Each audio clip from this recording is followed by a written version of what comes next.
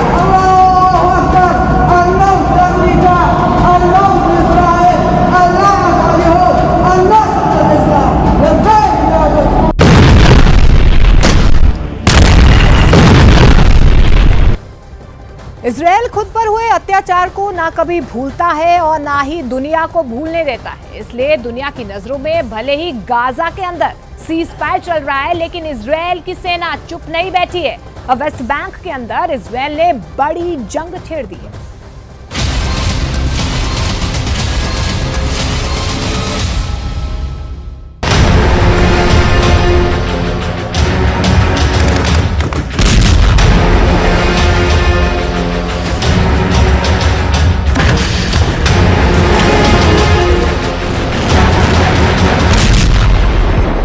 Israel ने Gaza पट्टी के अंदर संघर्ष विराम कर दिया है।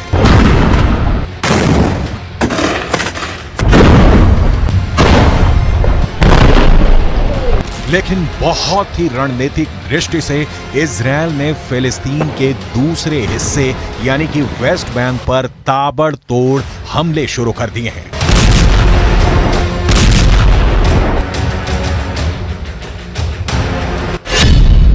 तमाम विशेषज्ञ अब ये कहने को मजबूर हो रहे हैं कि वेस्ट बैंक अब दूसरा गाजा बन चुका है।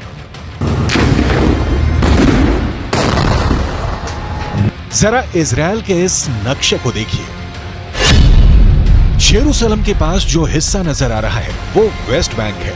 यहां पर फिलिस्तीन की सरकार है जिसके राष्ट्रपति महमूद अब्बास हैं, जबकि इजरायल के दक्षिण की तरफ गाजा पट्टी मौजूद है। ये भी फिलिस्तीन का ही हिस्सा है।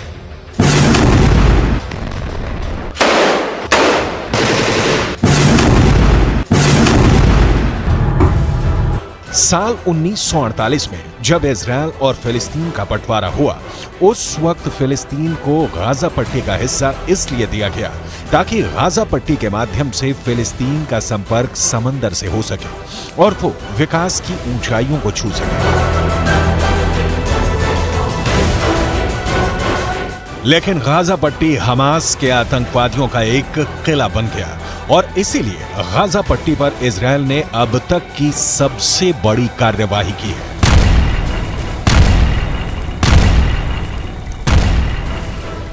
लेकिन 7 अक्टूबर के बाद से यानी इजरायल पर हमास के आतंकवादी हमले के बाद से जिस तरह की परिस्थिति का निर्माण हुआ है, उसके बाद अब इजरायल ने वेस्ट बैंक पर अपने हमले बहुत तेज कर दिए हैं।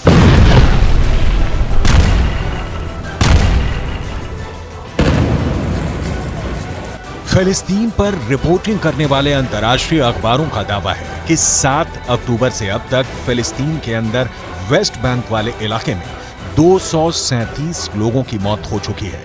यानी वेस्ट बैंक के अंदर इजरायल की सेना हर दिन करीब 5 फिलिस्तीनियों को मार रही है। इसका मतलब है कि वेस्ट बैंक के अंदर हर 5 घंटे में एक फिलिस्तीनी को मारा जा रहा है।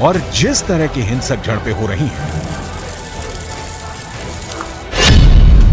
7 अक्टूबर से अब तक फिलिस्तीन के वेस्ट बैंक के इलाके में 2750 फिलिस्तीनी घायल हो चुके हैं। यानी फिलिस्तीन के वेस्ट बैंक के इलाके में हर दिन करीब 60 लोग घायल हो रहे हैं। यानी वेस्ट बैंक में 7 अक्टूबर से अब तक हर घंटे 2 से 3 लोग इजरायल की सेना के पलटवार में घायल हो रहे हैं।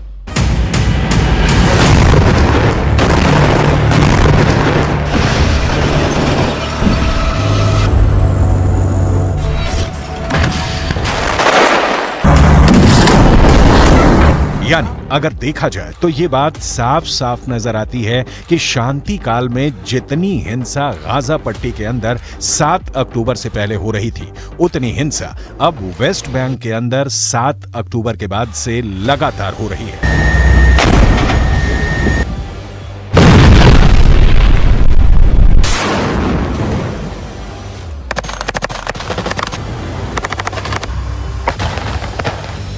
और ना सिर्फ इजरायल के सैनिक वेस्ट बैंक के फिलिस्तीनियों को अपना शिकार बना रहे हैं, बल्कि इसके अलावा भी वेस्ट बैंक के अंदर फिलिस्तीन भी आपस में बंट रहा है।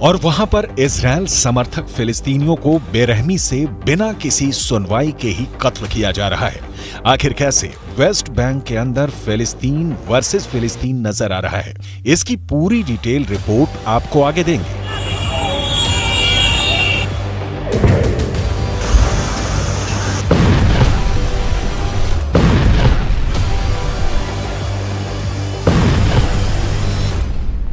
लेकिन सबसे पहले हम बात करेंगे किस तरह से वेस्ट बैंक के अंदर बीते 24 घंटे में एक ऐसा खूनी गदर मचा जिसमें 6 फिलिस्तीनियों को इजरायल ने मार डाला।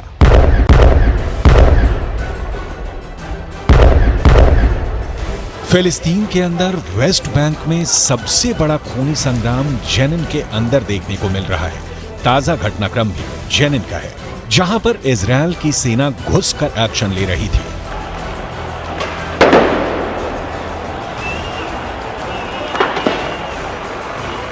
यहां इजरायल की सेना को भारी प्रतिरोध का सामना करना पड़ रहा है। इस प्रतिरोध पर इजरायल की सेना ने कार्रवाई की है और गोलीबारी में 4 फिलिस्तीनी मारे गए हैं।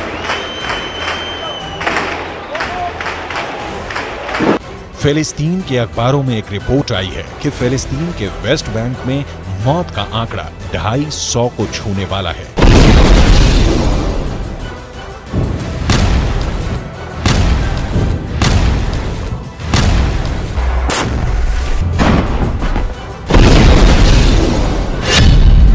और इसमें 50 से ज्यादा नाबालिग बच्चे मारे गए हैं।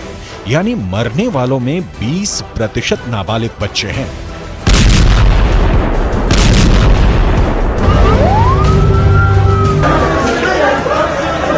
जेनिन के अलावा रामल्ला में भी एक जबरदस्त झड़प हुई है, जिसमें 25 साल के एक फिलिस्तीनी डॉक्टर की हत्या कर दी गई है। इसके अलावा रमल्ला के पास अल बिरेह में भी एक फिलिस्तीनी की हिंसक झड़पों में मौत हुई है। इसके अलावा इजरायल के एक और एक्शन ने वेस्ट बैंक के लोगों को परेशान कर दिया। दरअसल जिस तरह से इजरायल की सेना ने गाजा के अल शिफा और इंडोनेशियाई अस्पताल को घेर लिया था और वहां पर हमले किए थे, ठीक उसी तरह से अब फिलिस्तीन के वेस्ट बैंक के भी 2 अस्पतालों की घेराबंदी का काम इजरायल ने शुरू कर दिया है। इसमें से पहला अस्पताल वेस्ट बैंक में जेनिन का सरकारी अस्पताल है और दूसरा अस्पताल वेस्ट बैंक का इब्र सिना अस्पताल है।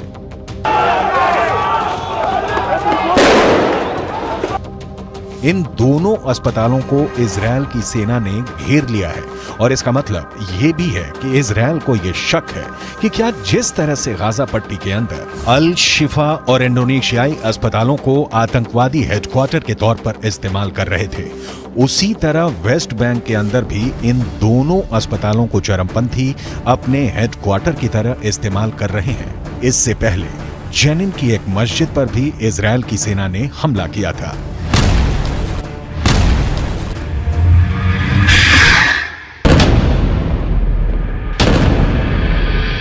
और उसने मस्जिद के अंदर सुरंग की तस्वीर भी जारी की थी। इजरायल डिफेंस फोर्स ने दावा किया था कि इस मस्जिद को भी एक अंडरग्राउंड हेडक्वार्टर की तरह से हमास इस्तेमाल कर रहा था।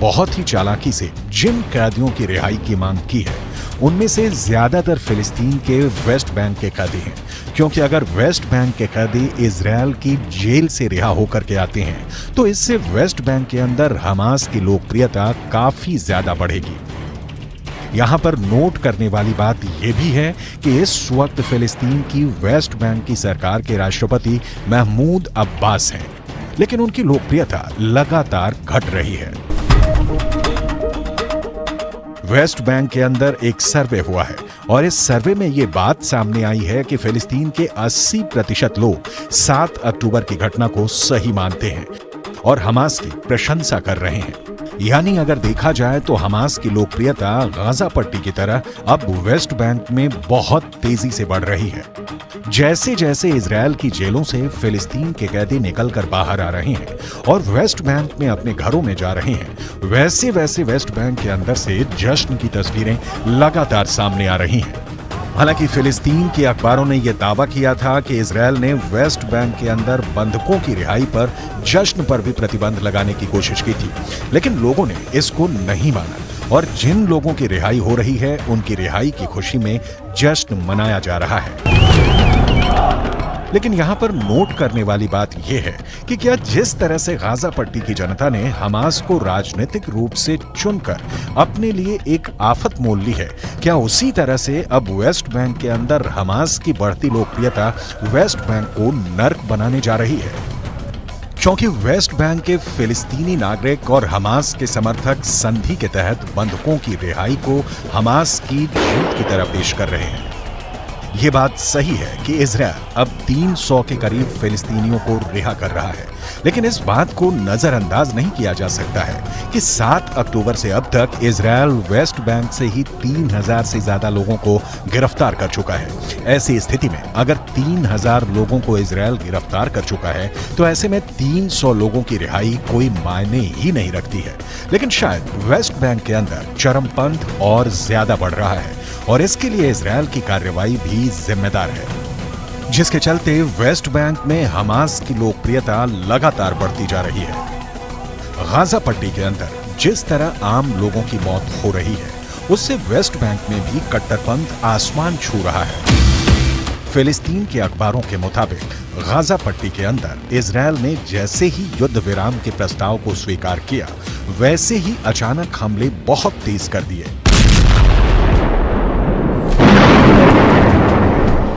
फिलिस्तीन के अखबारों का दावा है कि इजरायल ने 4 दिन के युद्ध विराम की पूरी कसर 1 दिन में ही निकाल दी है। युद्ध विराम के ठीक पहले सबसे बड़ा हमला रफा इलाके में हुआ। रफा इलाका गाजा पट्टी के दक्षिणी हिस्से में है। ये भी एक बहुत बड़ा शरणार्थी कैंप है और यहाँ पर हजारों की संख्या में फिलिस्तीनी शरणार्थी रहते हैं।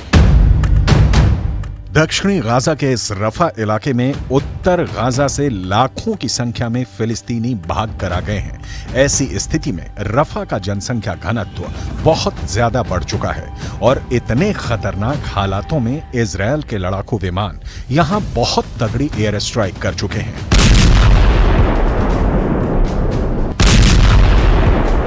फिलिस्तीन के कई अखबारों ने रिपोर्ट किया है और फोटो जारी की है और वीडियो भी दिखाए हैं जिसमें एक साथ दर्जनों लोगों को दफनाया जा रहा है।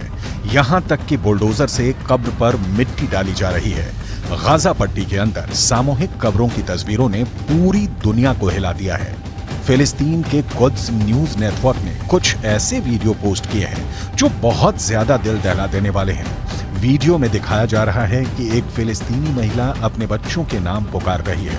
मलबे के सामने खड़े होकर यह महिला अपने बच्चों को बुला रही है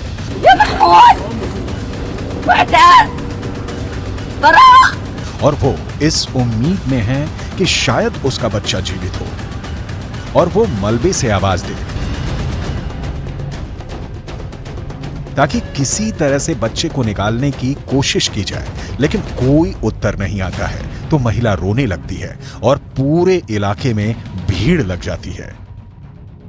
ऐसी घटनाओं से साफ लग रहा है कि 4-5 दिन के युद्ध विराम की पूरी भरपाई इजरायल अब वेस्ट बैंक से करने की कोशिश कर रहा है और दावा किया जा रहा है कि युद्ध विराम के बाद तो हालात और ज्यादा बिगड़ सकते हैं। यानी जब युद्ध विराम खत्म हो जाएगा तो उसके बाद इजरायल डिफेंस फोर्स लगातार हमास के आतंकियों के नए अड्डे पर हमले कर सकती है।